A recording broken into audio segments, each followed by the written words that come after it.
Olá, sejam bem-vindos a mais um videocast do curso de Comunicação Empresarial. Conosco aqui, Vivian Matuela, Felipe Zanini, também estudante do curso, e a gente vai falar um pouquinho sobre gestão da comunicação 5.0. Antes disso, eu quero conhecer um pouco mais do teu perfil, a tua história. Então, Vivian, por favor, nos conte um pouco mais sobre a tua trajetória profissional. Primeiro, muito obrigada pelo convite, né? É um prazer estar aqui. Prazer, pessoal. Eu sou Vivian Matuela, trabalho aí com comunicação, marketing, negócios há mais de 20 anos. Então, tem aí alguma história para contar. Já trabalhei em agências de propaganda, muito tempo em empresas, foi a minha principal dedicação profissional, foi especialmente na Grendene, no Grupo RBS, que eu estava primeiramente na Grendene à frente do marketing, depois assumi a gestão do negócio da linha feminina, e no Grupo RBS, primeiramente, né, na parte comunicação e marketing corporativo, depois assumindo todas as marcas de produto também, rádio, TV, jornal, enfim. E agora, 6 anos à frente da Solve, que é uma consultoria que se propõe a ser um parceiro para as empresas para repensar inovação em gestão de marketing, justamente por eu ter percebido os desafios de fazer gestão de comunicação e de marketing nos dias de hoje. Então, é um prazer estar aqui e poder contribuir com esse tema que é, na prática, o que eu me dedico todos os dias. Né? Muito bem.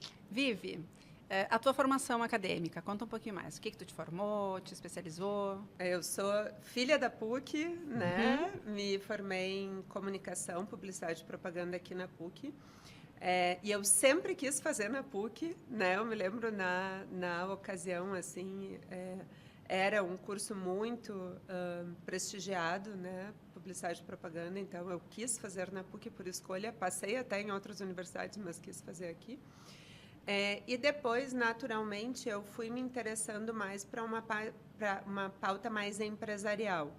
Então, eu fiz MBA depois na FGV em gestão empresarial, fiz até um módulo no exterior e, desde então, a minha busca de atualização é numa visão mais de negócio, onde que a comunicação, que o marketing verdadeiramente impulsiona negócio, que é a minha maior provocação hoje em dia no mercado e também para estudantes, né? É entender a importância, sim, da comunicação, mas no que ela impacta verdadeiramente nos negócios. O que tu diria para a Vivian, que fez faculdade aqui de publicidade e propaganda lá atrás, que tu sabe hoje que lá atrás a Vivian poderia ter olhado como uma oportunidade? Eu diria que nenhum... Primeiro, eu tenho a tranquilidade que eu acho que eu fiz o caminho certo. Tu precisa começar... Se o jovem deseja estudar e trabalhar com comunicação, ele precisa começar entendendo a base da comunicação, né? Então, como que a comunicação acontece, como que a comunicação é construída, como que a comunicação verdadeiramente ganha valor e importância. O que hoje eu sinto falta no mercado, e eu acho que não é um curso que vai dar e nem 2 cursos, e sim é na prática e é no tempo. É o impacto disso no negócio, as consequências no negócio. E os profissionais fazerem essa tradução. O que eu diria para o jovem é: faça a escolha inicial, sabendo que você necessariamente vai ter uma trajetória de aprendizado teórico e prático, né? Então, eu não diria para a minha jovem mudar algo, eu diria para ela seguir se aperfeiçoando, né? Porque, especialmente a nossa indústria, muda muito, se atualiza muito e é fundamental. O que eu digo hoje, já indo para outra resposta, o que eu digo muito hoje para os profissionais, especialmente os mais maduros, especialmente os que têm cargo de gestão, é: traduza para as empresas o impacto que a comunicação tem no negócio. Esta tradução que eu vejo uma carência, né? Então, o profissional tem clareza da importância da comunicação, o empresário ou as outras áreas não têm esta clareza. Quem tem que traduzir essa importância é o profissional da comunicação e não esperar que os outros entendam. Existe um alinhamento entre o que é impacto para o dono do negócio e para a área da comunicação? O que tu vê hoje nas organizações nas quais tu vai? Na maioria dos casos, não, porque a maioria dos profissionais de comunicação e de marketing são muito apaixonados por comunicação e marketing. E a maioria dos empresários ou grandes decisores de negócios são apaixonados por resultados financeiros, né? E, na prática, sem romantismo, o que sustenta uma empresa são resultados financeiros.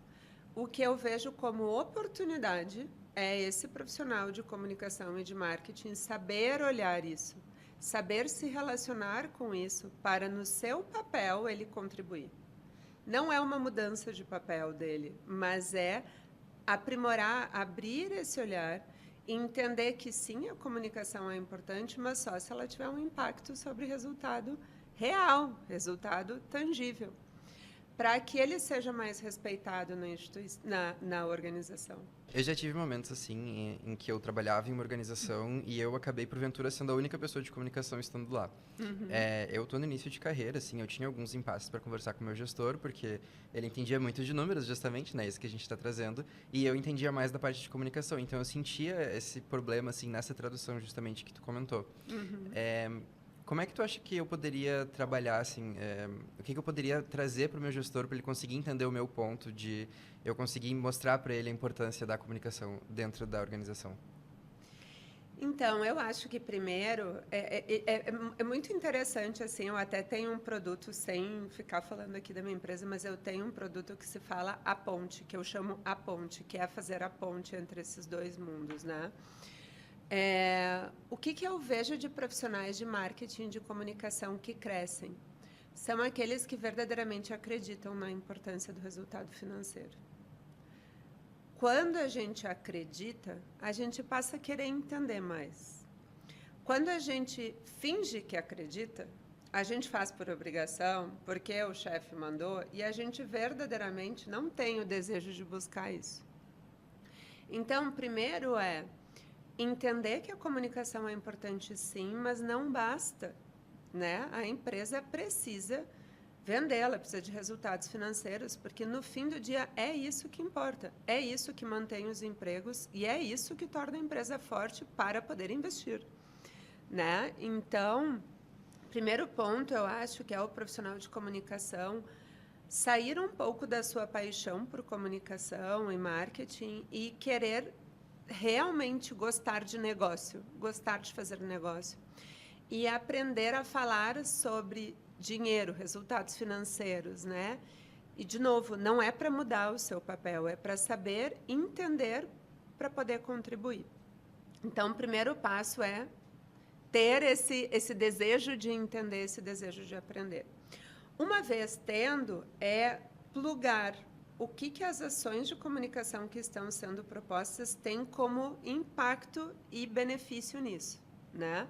Então, por exemplo, se nós fizermos uma determinada ação de comunicação, uma determinada propaganda ou uma determinada ação de marketing, ela vai resultar em maior fluxo nas lojas, maior possibilidade de ganho de margem, se existe uma maior percepção de valor de uma marca, ela vai poder cobrar mais, ela vai resultar em margem, que no fim do dia é lucro, que é um assunto que o empresário e o gestor de negócio quer saber.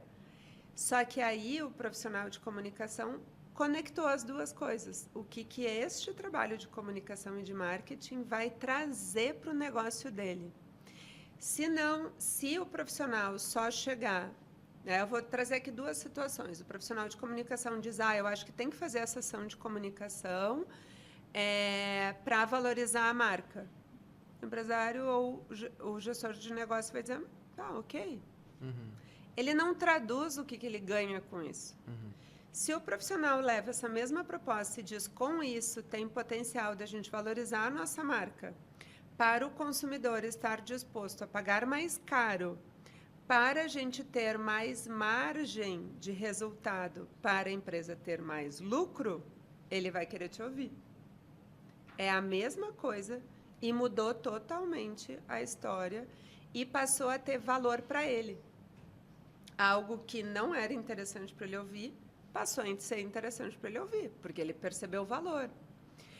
E aí o que eu percebo são os profissionais de comunicação e de marketing achando que o empresário tem obrigação de fazer toda essa tradução. E ele não tem essa obrigação. Essa obrigação é do profissional de comunicação e de marketing. Perfeito. Tu já estás falando um pouco mais sobre a gestão da comunicação 5.0. Quer falar um pouco mais sobre isso? Como é que é o dia a dia desse gestor da comunicação 5.0? Como é que tu enxerga a rotina dele, os desafios, como é que ele trabalha, quem é a equipe que compõe esse departamento? Eu acho que primeiro, sendo muito justa com esses profissionais, especialmente, né, os gestores de comunicação e de marketing, hoje vivem uma realidade muito mais complexa do que nós tínhamos há alguns anos atrás, né? Então, quando eu comecei, quando tu começou, não quando ele, né? Quando nós começamos, o mercado tinha uma garantia de sucesso que era a propaganda e a mídia de massa. Era uma garantia. Se colocava na TV, no jornal, era certo que no dia seguinte teria fluxo nas lojas, fluxo nas concessionárias, necessariamente teria demanda, porque todo mundo assistia aqueles canais num impacto muito grande que verdadeiramente garantia resultado. O digital rompeu essa lógica, né? Então, os consumidores passaram a estar em muitos lugares. Necessariamente as marcas têm que atuar em múltiplos canais e não se tem mais uma fórmula única que seja garantido. Nem o digital, como o mercado tenta vender que sim, nem o digital. Tem muitos negócios que eu recomendo, inclusive outros investimentos que não estão no digital, né? E aí o que eu percebo é os novos profissionais migrando muito fortemente para o digital, deixando de considerar outras ferramentas que são tão poderosas quanto, e uma complexidade de gestão muito maior, porque hoje uma empresa precisa ter um número de fornecedores muito maior, um número de gestão de canais muito maior, então uma complexidade de gestão verdadeiramente, né, maior. Quais empresas que eu vejo se dando muito bem? Um gestor que vê e entende o todo e não apenas uma parte. Então, empresas que têm gestores mais velhos que entendem muito do off ou de construção de marca e não entendem do digital, tendem a ter alguma dificuldade em fazer essa gestão. Empresas que têm gestores muito jovens, que são nativos digitais, que não têm essa outra base, tende a ter também uma dificuldade. Viveu, mas não tem como a pessoa saber tudo. Não tem como a pessoa saber tudo em profundidade, mas enquanto em nível estratégico, em entender o papel de cada uma das ferramentas e como aplicar, é importante que saiba, né? Segundo ponto, não existe fórmula pronta, não existe fórmula certa. Cada empresa, cada mercado, cada realidade exige uma composição exclusiva de estratégia e de decisões táticas. Então, este gestor precisa se munir de parceiros, de fornecedores ou de novas formas de construção dessa solução, que é mais personalizada para essa empresa e que muda com mais frequência, né? Que é um desconforto. Eu sugiro, na maioria dos casos, gestores mais generalistas com contratação de equipes mais especialistas, né? Empresas que têm um gestor com conhecimento muito especialista, ele tende a defender aquilo que ele acredita, o que é natural, mas a empresa fica carente do restante. Em relação a esse perfil mais generalista, o que tu tens de sugestão em relação a estudos, eventos, enfim, movimentos que esse profissional pode se manter atualizado para estar nesse lugar? Aí depende muito da base dele, né? Se ele é um profissional da nossa geração, eu recomendo atualização no mundo digital e todas as novas ferramentas. se ele tem uma carência de um determinado tema específico, que ele busque isso, né? Para os novos profissionais que são digitais, estuda um pouquinho a base, né, do Kotler, que tentam matar a cada ano, e a cada nova ferramenta de marketing ou de marketing digital que usa, na verdade, são novas formas do que o Kotler sempre falou, né? Então, entender o que veio antes, assim, para o jovem, assim, para o mais velho entender o que veio depois. Para todos eles, eu afirmo, se tem um recado aqui que eu posso contribuir com vocês, gente, a carência dos profissionais de comunicação e de marketing é entender negócio. É entender como que essas ações verdadeiramente vão resultar em dinheiro nas empresas. E algo que me incomoda e que eu verdadeiramente trabalho e busco dia e noite é que os profissionais de comunicação e marketing sejam mais respeitados nas empresas.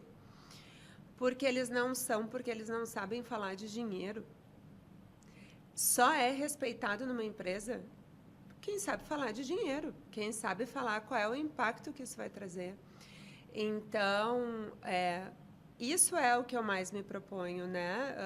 Quando me chamam, seja para conversa, seja para pensar na carreira, eventualmente, de alguém, eventualmente eu também tenho nessa participação, ou às vezes o empresário também me chama para fazer algum tipo de mentoria com os times, é estimular e ensinar a pensar negócio, né? Então, como que algo que eu estou propondo verdadeiramente vai resultar em ganho financeiro no curto, no médio ou no longo prazo. Porque não tem problema a gente propor uma ação de marca cujo resultado financeiro vai vir daqui 2 anos, desde que a gente diga isso abertamente. O que é muito desconfortável para o empresário é que muitos profissionais de comunicação sugerem algo sem dizer quais as consequências. E o empresário não quer saber de número de seguidor, mais conhecimento de marca, porque para o empresário, a marca é um meio para se obter resultado financeiro, é um meio para se obter lucro. E para o profissional de comunicação, a marca é o fim em si mesmo. Se a gente não faz essa ponte, não tem diálogo. E é tão simples quanto isso, né? Mas o que eu vejo na prática é essa dificuldade de se estabelecer esse diálogo de forma completa. E o quanto pode existir, né, nos profissionais de comunicação um não conhecimento, mas um desejo de aprender, ou pode acontecer em algum nível uma arrogância de achar que não precisa aprender. É aí que reside o problema. Porque quando eu entendo, e aí eu vou usar o meu caso Vivian, eu já tenho 22 anos de mercado, já lancei marcas nacionais, internacionais, já reposicionei, já vendi marca, já passei carreira executiva, tenho consultoria. Gente, eu não passo 2 meses sem um curso, sem uma atualização. Eu estou o tempo inteiro fazendo, porque eu preciso primeiro me atualizar sobre as práticas de marketing de comunicação, mas eu preciso me atualizar sobre as práticas de gestão de negócio, de gestão financeira, de como que, no momento de crise, eu sento com o empresário, com o departamento de marketing, a gente estabelece prioridades. Porque é claro que no momento de crise tem que reduzir o investimento. É claro. E eu vejo profissionais de marketing incomodados porque tem que reduzir investimento. Mas, gente, você quer garantir a sua campanha ou a saúde da empresa? Então, para mim, ou é a pauta que eu escolhi, né, como garantir que o marketing e o profissional de comunicação sejam mais respeitados, mais relevantes na empresa. Para mim, só existe esse caminho. Muito bem. Acho que tu super podia convidar a Vivian para alguma aula nossa algum dia, que tá sendo uma aula aqui ela também. Já veio várias vezes, né? Eu Com não prazer. Mas tu já veio várias vezes, né? Vim. Mas a Vivi agora mora em São Paulo, então quando ela consegue, ela tá aqui no Sul, eu dou um jeitinho de trazer ela para PUC. Mas a gente combina, com prazer. Com Perfeito. certeza. E te ouvindo falando assim, eu fiquei pensando, primeiro eu ia te perguntar se tu achava que esse tipo de conhecimento do profissional de comunicação, ele seria adquirido através do aprender fazendo, ou se seria através de algum curso, que tu já me respondeu, dizendo que tu a cada 2 meses faz um curso, né? Mas que tipo de curso e aonde que eu posso procurar esse tipo de formação? Não sei se você sabe me dizer alguma coisa em relação a isso. Eu acredito muito que cada vez mais os conhecimentos têm que ser muito especializados no mercado que o profissional está atuando, né? Então, se o profissional de comunicação e de marketing está atuando na indústria farmacêutica, a forma dele buscar uma atualização de negócio é como que se faz negócio na indústria farmacêutica, para ele fazer essa ponte de um conhecimento base que ele tem. Se ele atua no varejo, é outra lógica.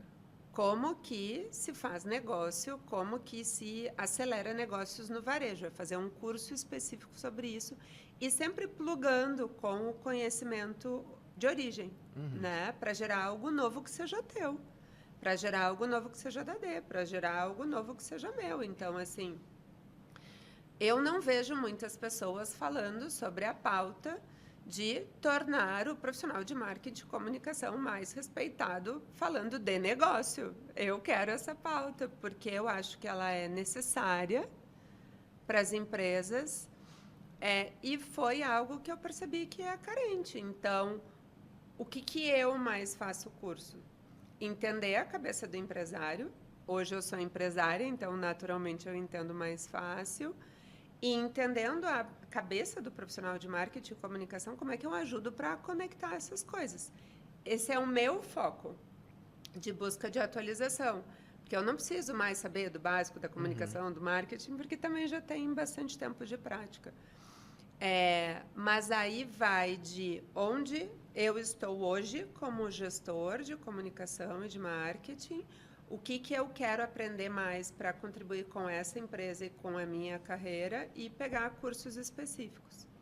Pode ser que, e eu sugiro, os aprendizados sejam mais diversos do que eram antigamente. Antigamente, a gente estudava muita profundidade de um mesmo assunto, né? Mas eu estive num evento em São Paulo, eu achei super interessante a provocação que um cara de tecnologia trouxe, que ele mapeou os diferentes perfis dos profissionais do mercado e ele percebeu que o profissional de marketing e comunicação é o que mais estuda o mesmo assunto. Então, a gente estuda novos formatos de mídia, novos formatos de canais, novos formatos de conteúdo. A gente fica mais ou menos nos mesmos assuntos. Enquanto um profissional, sei lá, de vendas, ele estuda comportamento, ele estuda persuasão, ele estuda técnicas de, sei lá, financeiro para compor, e assim como o profissional de tecnologia, então, nem se fala. Então, não era uma opinião pessoal dele, foi um estudo que verdadeiramente ele trouxe, eu acho que até americano, que a gente, por ser muito apaixonado pelo tema de comunicação, e naturalmente são pessoas, né, humanas, enfim, a gente acaba ficando ensimesmado. A gente não amplia esse conhecimento, né? A gente não quer verdadeiramente, se eu estou na indústria farmacêutica, eu não quero verdadeiramente entender da indústria farmacêutica, eu quero fazer comunicação, por acaso é para essa empresa. Então, eu achei muito interessante a provocação dele, assim, o quanto, e aí eu conecto com a minha bandeira, o quanto eu também devo estimular para os profissionais de comunicação e marketing quererem saber mais das outras indústrias e não só de comunicação e de marketing. Porque uma boa base, como a PUC oferece, e, enfim, outros cursos também, a gente adapta essa base. Não é verdade que a gente precisa ficar mudando a base. Né? A gente tem uma base que a gente aplica em diferentes situações. Sabe que quando eu tinha agência, Vivian, eu trabalhei para muitas organizações enquanto agência, né? Sim. Foram 17 anos, então trabalhei para bastante agência, Sim. bastante empresa. E o mais legal, quando começava um cliente novo num segmento novo, era justamente entender aquele novo segmento, né? Então, assim, eu acho que um perfil do profissional de comunicação que eu valorizo muito é a curiosidade. Ou seja, estar se desenvolvendo, sair da zona de conforto, porque quando tu fica no mesmo campo, tu está num lugar onde tu já domina. Quando tu vai para as finanças, por mais que a pessoa da comunicação não goste tanto da área das exatas, tu entender aquele universo financeiro te habilita para novas discussões e um novo olhar. Muito. Né? Então, muito bacana. E qual é o teu olhar, Vivi, sobre a inteligência artificial no campo da gestão da comunicação? Como é que tu enxerga hoje essa, na minha perspectiva, é uma ferramenta, mas como é que tu enxerga a ferramenta, a IA, para os gestores hoje? Eu acho que a inteligência artificial deve ser, e é uma ferramenta inteligentíssima, para ser usada como ferramenta e não como o cérebro do gestor.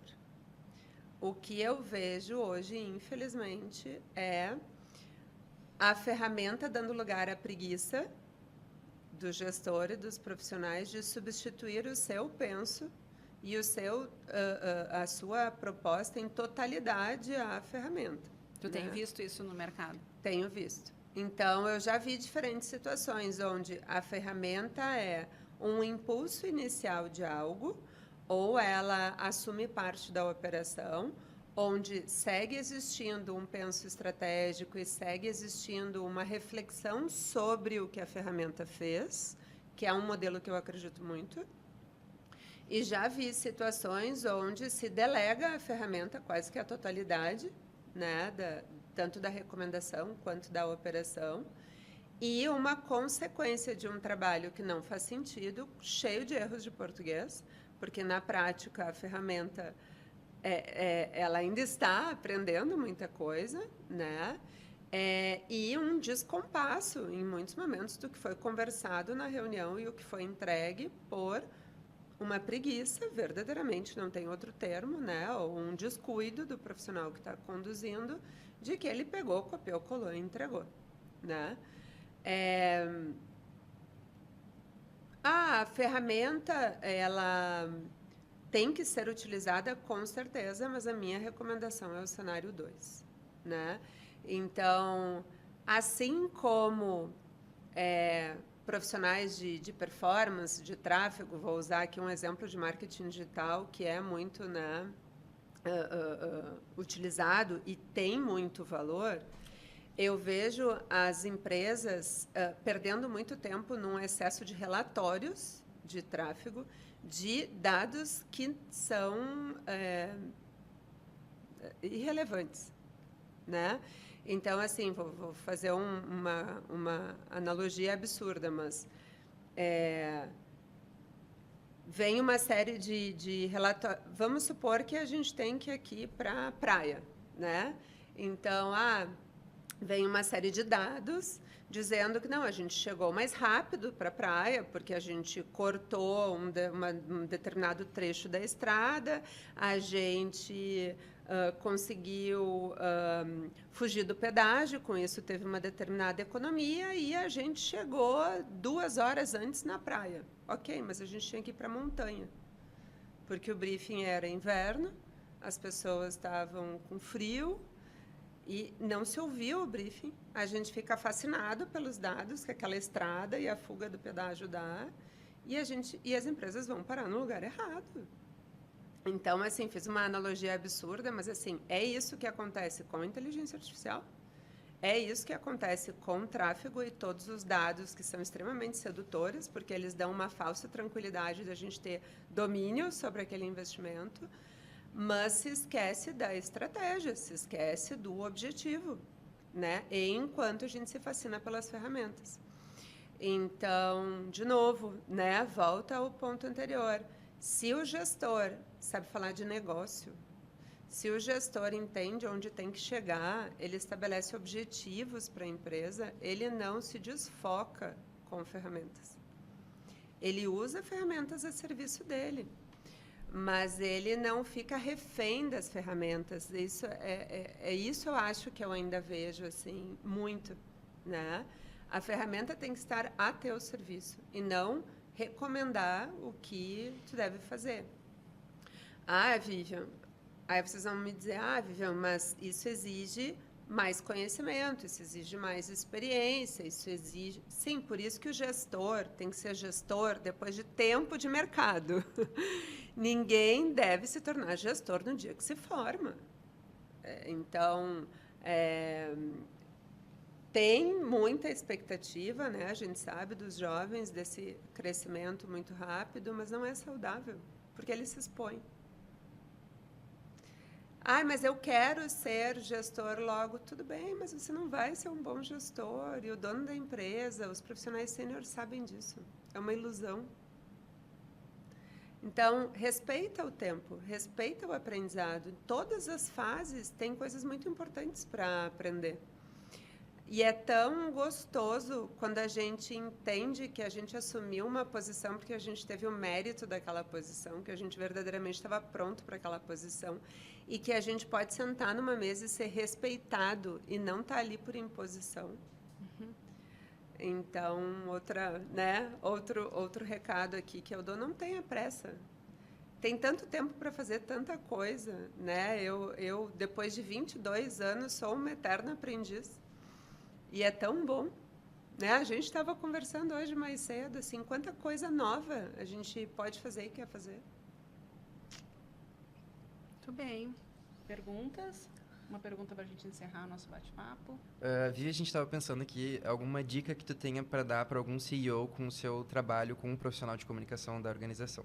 Eu acho que hoje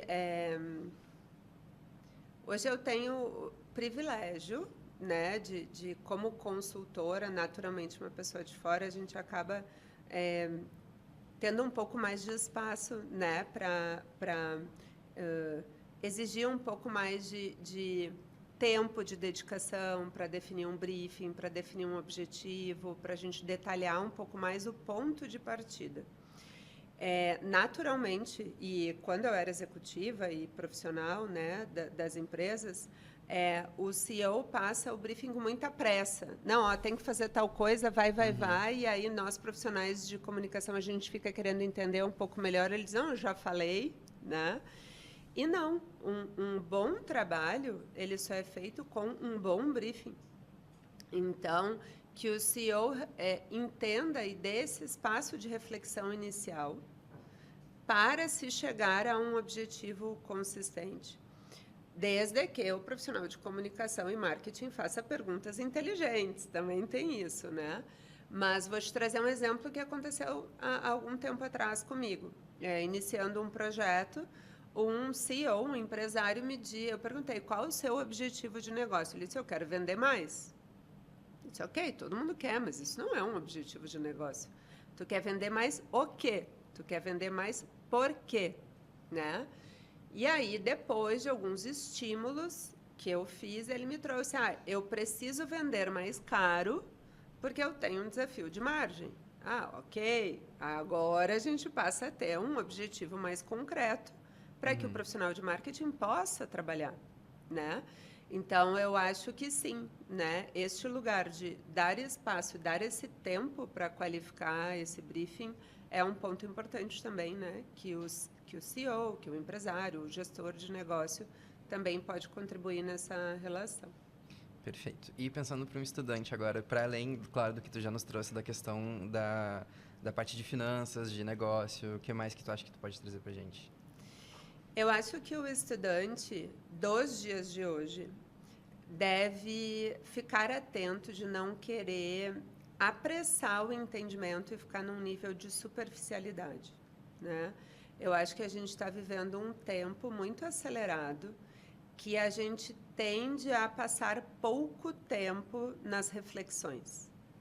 E eu acho que o real aprendizado exige um tempo para entender algumas coisas, né? Então, verdadeiramente se dedique para entender cada ponto, cada assunto, né? Exercitando na prática, trazendo exemplos, trazendo para a sua realidade e não ficar satisfeito com o nível superficial de entendimento, né? Então eu quero saber mais sobre inteligência artificial. Eu entrei ali no ChatGPT, fiz uns testes, eu já sei usar. Não, amigo, você não sabe nada de inteligência artificial, deixa eu te dizer, né? Então, olha mais com profundidade, experimenta, testa, busca diferentes fontes, né? Busca diferentes bibliografias, busca diferentes cursos. Eu, por exemplo, de inteligência artificial, eu já fiz 3 cursos diferentes para ver se verdadeiramente o curso anterior estava me entregando melhor ou se eu já tinha entendido tudo que eu poderia. E estou considerando fazer mais um agora em março, né? Mas um tema não poderia ser um curso? Não. Né? Então, eu daria dica para o estudante, não abra mão da profundidade. Porque é na profundidade que tu vai entender o teu aprendizado e a tua contribuição sobre o ponto, e não o que está todo mundo sabendo. Muito obrigado. A tua perspectiva sobre o mesmo objeto. E tu tem várias vozes para tu poder formar o que tu acredita. E por vezes a gente está num tipo de sociedade que são relacionamentos mais superficiais, mais rápidos, né? E sim, entrar em mercados específicos, entender como é que funciona, porque pensando em comunicação e marketing, ele é específico para cada setor, não é depara, né? Tu que caminhou numa empresa multinacional, como no caso da Grendene, na RBS, que é uma empresa mais local, que tem outras empresas no grupo, são dinâmicas, que algumas até podem ser parecidas, mas de um modo geral são dinâmicas, objetivos, negócios, perfis completamente diferentes, lideranças diferentes, né? Então são possibilidades, e em cada momento a gente vai se adaptar e vai aprender com esse contexto para poder fazer uma estratégia que seja de sucesso, né? Considerando a noção de sucesso que para cada negócio também pode ser diferente. Isso. Perfeito. Gostei muito do teu exemplo ali do objetivo, porque não é só vender mais, né? Assim, é entender a camada mais, porque quando tu trouxe, segundo o briefing mais elaborado sobre a margem, tu dá a possibilidade para o profissional de marketing trabalhar em cima, de montar uma estratégia. Nasce uma estratégia dali. Claro. Vender mais é como fazer uma pergunta aberta para a IA e achar que ela vai te dar alguma coisa profunda. Na verdade, ela vai te dar tão genérico quanto o que tu perguntou. Isso. Quanto mais tu aprofunda as questões, mais a IA pode te dar respostas mais fechadas, mais assertivas, né? A mesma questão. Se tu sabe bem o que tu está querendo fazer e qual é o teu objetivo, tu vai conseguir guiar o teu navio, o teu barco, enfim, para o caminho que for mais saudável, né, para o negócio e também para as pessoas, né? Exato, porque pegando esse ponto específico, só não sei se a gente ainda tem tempo, mas só para fechar, vender mais ele é amplo o suficiente quanto poder utilizar qualquer ferramenta de marketing, de comunicação para isso. O vender mais, se a gente só quer gerar fluxo e demanda, ele exige do profissional de marketing também menos se aperfeiçoa menos nessa recomendação. Quando eu quero vender mais caro, tem aqui um desafio de percepção de imagem para trabalhar a marca, que são outras ferramentas, outras premissas, outros critérios, né? E aí, muitas vezes, o empresário não tem a resposta. Isso acontece também com alguma frequência. É exercitando exemplos que a gente obtém as respostas. Então, perguntas como: se eu vender mais de qualquer coisa, tá bom? Pode ser que ele diga sim, eu só quero fluxo. Tá ótimo. Não, eu quero vender mais disso. Ok. A gente passa a ter mais insumos para poder trabalhar, né? E aí o ponto com base nessas respostas, o profissional de comunicação e de marketing sentar e pensar sobre, que aí é outro gap que às vezes acontece. Na correria, eu pego essa resposta e eu encaixo em qualquer ferramenta, né? Se eu recebi do empresário meia hora, 1 hora para esse briefing, eu preciso entregar algo que corresponda ao tempo que ele se dedicou. Eu não posso recomendar a mesma coisa que eu recomendava antes, né? Então, aí sim incide também uma responsabilidade desse profissional de pensar sobre, neste cenário, o que eu tenho que fazer? Se eu não sei o que fazer, que é um sentimento possível e legítimo desse gestor, dorme com a informação que tu não sabe. E acorda e busca alternativas sobre como solucionar, né? Não tenta achar que sabe para tentar resolver logo, porque vai ser porcaria em cima de porcaria. Então, vive uma Matuela, vive Muito obrigada por esse momento. Foi uma Eu que honra te receber agradeço. aqui na ProHub, aqui na Famecos. Uma honra vir. Uma honra. Volte sempre. Quando tiver algum tema novo que tu queira trazer para o nosso videocast, por favor, nos chame, que a gente super quer receber essa conversa, esse assunto aqui nesse nosso palco. Obrigada, então. Obrigada, pessoal.